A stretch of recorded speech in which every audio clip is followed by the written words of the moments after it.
नमस्कार साथियों, मैं हूं आपका दोस्त कर्ण सिंह धनखड़। साथियों, पिछले 10 महीने से किसान पंजाब हरियाणा के बॉर्डर खनौरी बॉर्डर पर धरनारत है और लगातार किसान वहां पर बैठा हुआ है। सर्दी है, गर्मी है, वहां पर किसान बैठा हुआ है।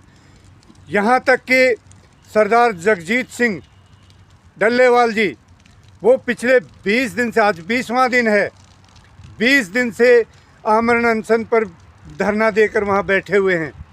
उनकी सेहत बहुत गिर चुकी है। उनकी सेहत इतनी गिर चुकी है कि वो उठ बैठ भी नहीं सकते। लेकिन न किसी सरकार को चिंता है, न किसी और को।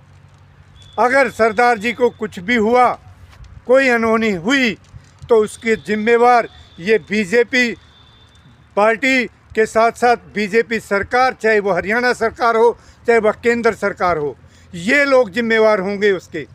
और किसान मांग क्या रहे हैं?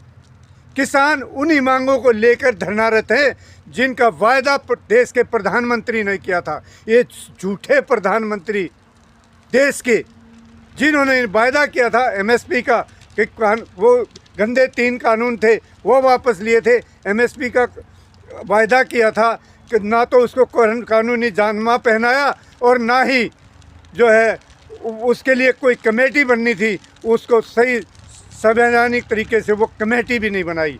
यानी कुल मिलाकर ये वादा फरोश बीजेपी की इन्हीं हरकतों की वजह से आज किसान एक बार दोबारा से 10 महीने से धरनारत है।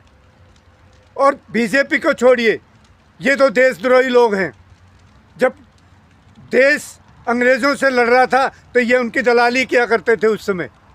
बीजेपी को छोड़िए, मैं दूसरे दलों की बात करता हूँ। ये जो किसानों के ठेकेदार बने हुए हैं कि हम किसान के रहनुमा हम हैं, ये आज अभी समय हुआ है 11:30 बजे दिन के। इस समय तक कोई भी किसी भी दल का बड़ा नेता वहाँ पर सरदार जगजीत सिंह डल्लेवाल जी की हालत पूछने के लिए नहीं गया। जो चुनाव में अभी हरियाणा का चुनाव हुआ, एक दल तो ऐसा था कि उसको कोई वोट देना नहीं चाहता था, लेकिन किसानों ने फिर भी उसको 80,000 के आसपास वोट दे दिए। कुरुक्षेत्र के अंदर वो उनका प्रधान लड़ रहा था। और अब दिल्ली में होने वाला है। दिल्ली में भी दम भर रही है पार्टी कि हम किसान के हितैषी हैं।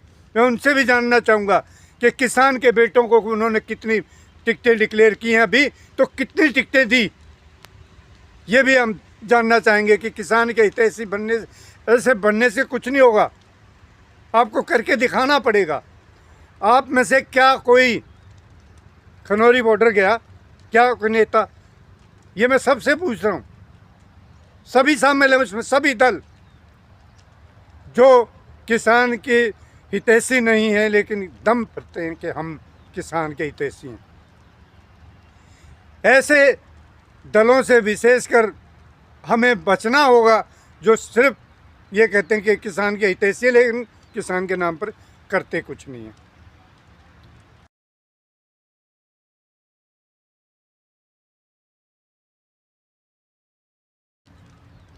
दोस्तों, मैं आप सभी से सिर्फ यही बात करने के लिए आया था कि किसान का हितैषी कोई नहीं है।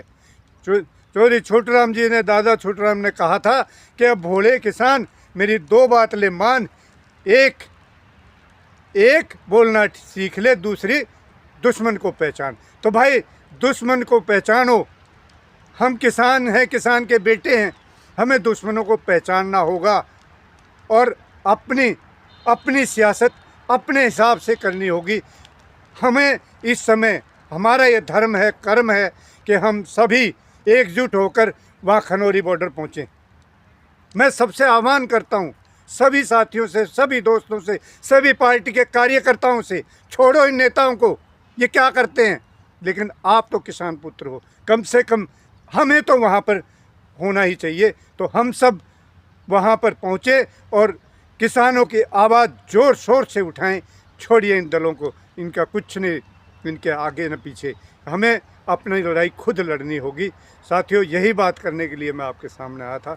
तो आपने मेरी बात ध्यान से सुनी, मैं आप सभी का शुक्रगुजार हूँ। साथियों, जय हिंद, जय भारत, जय किसान।